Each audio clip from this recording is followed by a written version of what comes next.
안녕하세요. 전기 치트키입니다. 전기자기학 치트키 파트 12번째. 이제 슬슬 끝이 보이니까 여러분도 조금 힘이 날 겁니다. 끝까지 포기하지 않고 함께 해주시길 바라겠습니다. 자, 바로 34번째 치트키 자기 인덕턴스 볼 텐데요. 이 자기 인덕턴스는 이제 정전 용량 C와 좀 대응되는 관계다라고 보시면 돼요. 우선 자기 인덕턴스가 어떤 의미를 갖냐? 어떠한 코일이 있을 때 코일에 전류를 흘리면은 뭐가 발생한다 그랬죠? 자속이 발생을 한다. 근데 모든 코일이 똑같은 자속을 발생시키진 않을 거예요. 그렇죠? 우리가 자기 인덕턴스를 이렇게 정의해 볼게요. 전류를 1A를 코일에다가 흘려요. 이때 이 코일에 자속이 얼마나 발생하느냐, 이것을 자기 인덕턴스 L이라고 정의하게 됩니다. 그러면은 그 크기를 식으로 나타내면은 자기 인덕턴스 L은 전류를 IA 흘렸을 때 자속이 얼마나 발생하느냐. 근데 이제 한 개 더 고려할 게 있죠. 뭐가 있어요?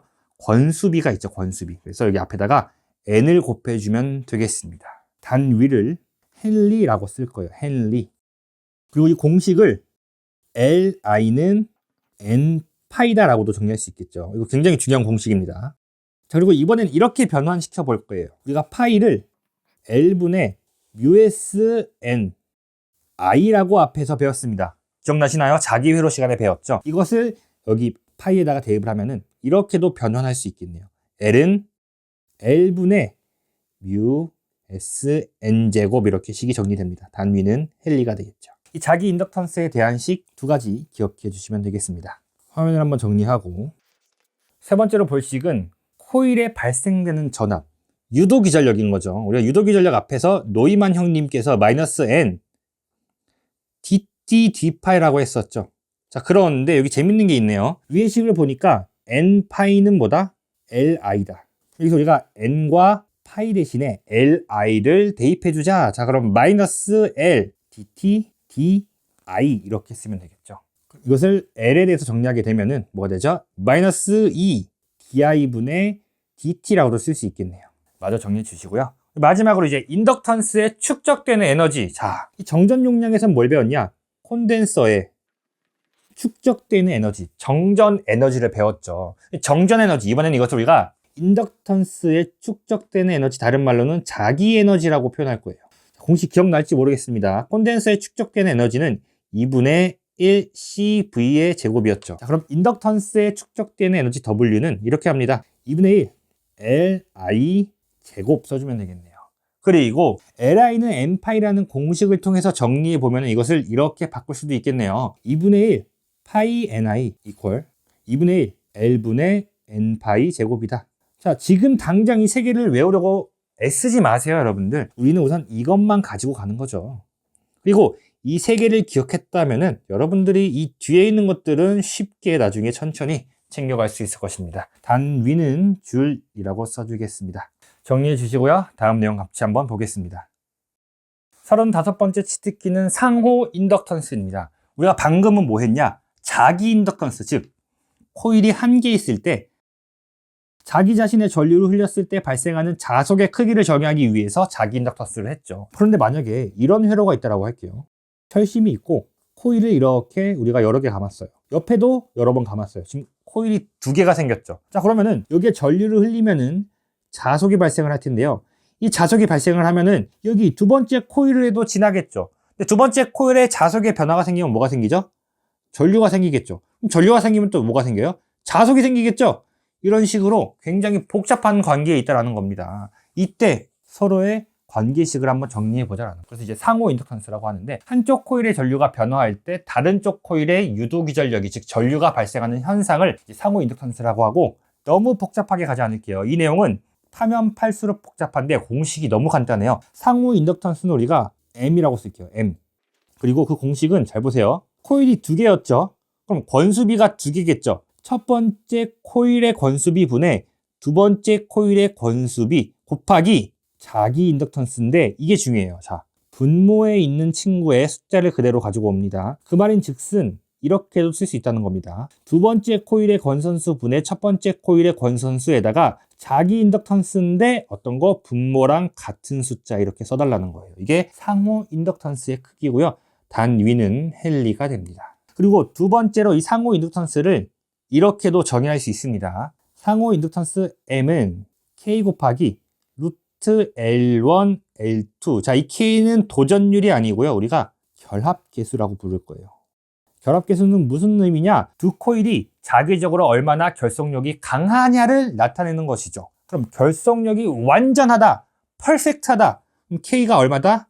1이 된다. 근데 완전 자기적으로 연결이 하나도 안 돼 있다. 그럼 K가 0이 된다. 그래서 K는 항상 그 값이 0보다 같거나 크고 1보다 작거나 같다. 이 범위 내에서 결합계수가 정의된다. 이렇게 기억하면 되겠습니다. 그럼 여기서 다시 한번 K에 대한 식을 정리해 보니까 루트 L1, L2분의 상호 인덕턴스 M이라고 써주면 되겠습니다. 여기까지가 이제 인덕턴스에 대한 일반적인 내용이었고요. 이제부터는 우리가 다양한 코일의 도체들의 인덕턴스를 계산하는 방법들을 한번 배워보겠습니다. 36번째 치트키 인덕턴스의 계산입니다. 딱 두 가지만 배울 거예요. 첫 번째, 솔레노이드의 인덕턴스, 그리고 전선 또는 케이블의 인덕턴스 이렇게 배울 건데 굉장히 쉬워요. 솔레노이드의 인덕턴스는 우리가 앞에서 배웠던 공식이랑 똑같아요. 뭡니까? L분의 뮤S N제곱 헨리가 되겠고요. 자, 두 번째, 전선 또는 케이블의 인덕턴스는 종류를 두 가지로 나눌게요. 첫 번째는 전선 내부의 인덕턴스예요. 내부니까 L하고 I 써줄게요. 8 파이분의 투자율 뮤 써주시면 됩니다. 근데 전선이니까 우리 단위 길이당 인덕턴스 헨리 퍼 미터로 표현을 할게요. 그럼 외부는 어떻게 구하냐? 외부니까 L 아웃에 동그라미 5 써주시고요. 공식은요, 정전 용량분의 투자율 곱하기 유전율 이렇게 할게요. 단위는 마찬가지로 헨리 퍼 미터라고 쓰겠습니다. 자, 이렇게만 쓰면 좀 감이 안 잡힐 수 있으니까 실제 형태를 보고 다시 한번 설명드려볼게요. 첫 번째, 환상 솔레노이드. 뭐라고요? L은 길이는 뭐냐? 이 고리의 길이인데요. 이것을 우리가 평균 길이라고 한다. 평균 길이 L분의 뮤 SN 제곱. N은 권선수고요. S는 단면적이 되겠죠. 그리고 뮤는 이 철심의 투자율이 됩니다. 이렇게 정리할 수 있어요. 그런데 무한장 솔레노이드는 길이가 너무 길죠. 그럼 어떻게 해결을 할 거냐? 단위 길이랑으로 놔둘 건데, 환상 솔레노이드는 우리가 보통 전체의 인덕턴스를 구하고, 무한장 솔레노이드는 전선과 같이 단위 길이당의 인덕턴스를 구할 거예요. 그러면은 전체 인덕턴스를 길이로 한번 더 나눠주면 되겠죠. 자, 이렇게 했더니 어떻게 되냐? L 제곱분의 뮤 S N 제곱이 되어요. 여기서 우리가 아주 재밌는 걸 할 텐데 이 두 개를 묶어줍니다. 묶어서 N이 원래 전체 권선수였죠. 자, 이것을 길이로 나누면 뭐가 돼요? 단위 길이당 권선수. 1m당 몇 번 감았냐? 스몰 n0라고 쓸게요. 그래서 이것을 이렇게 표현하겠습니다. 뮤 S n0의 제곱, 단위는 헨리 퍼 미터가 되겠습니다. 그래서 결국은 같아요. 결국 이 공식으로부터 시작하는 거죠. 이 공식으로부터 정리해 주시면 되겠고요. 그 세 번째, 3번의 전선 케이블의 인덕턴스인데 종류가 총 3개인데 실제 전기기사 시험에서는 이 동축 케이블이 대다수 80에서 90% 정도 출제가 되기 때문에 우리는 이것만 정리를 할게요. 근데 나머지 공식들은 제가 교재에 수록해 놨으니까 참고해 주시면 좋을 것 같습니다. 자, 우선 내부자기 인덕턴스는 뭐냐? 첫 번째, 우선 내부자기 인덕턴스는 묻지도 따지지도 않고 8 파이분의 뮤예요. 그런데 지금 동축 케이블 같은 경우는 도체가 2개죠. 투자율이 2개예요. 여기 뭘 넣어야 되죠? 내부니까 안쪽에 있는 전선, 도체의 투자율인 뮤1을 넣어주시면 되겠습니다. 그럼 두 번째, 외부 인덕턴스는 뭐냐? 제가 표현은 외부라고 했지만 동축 케이블에서의 외부 자기 인덕턴스는 바로 외도체와 내도체 사이 이 부분의 인덕턴스를 의미하는 거예요. 여기를 L5라고 쓰겠습니다. 외부 인덕턴스는 아까 제가 뭐라 그랬죠?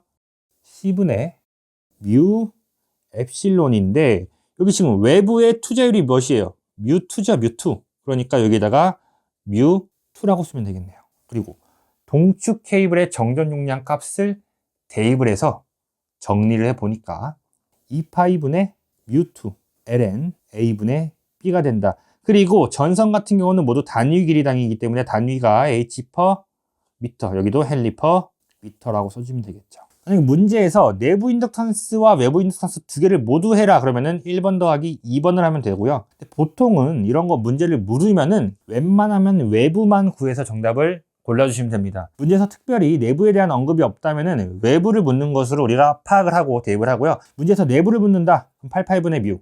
2개를 합쳐서 묻는다. 2개를 더해 주시면 되겠습니다. 잘 정리해 주시고요. 기출문제 반드시 풀어주시고 다음 시간에 뵙도록 하겠습니다. 수고하셨습니다.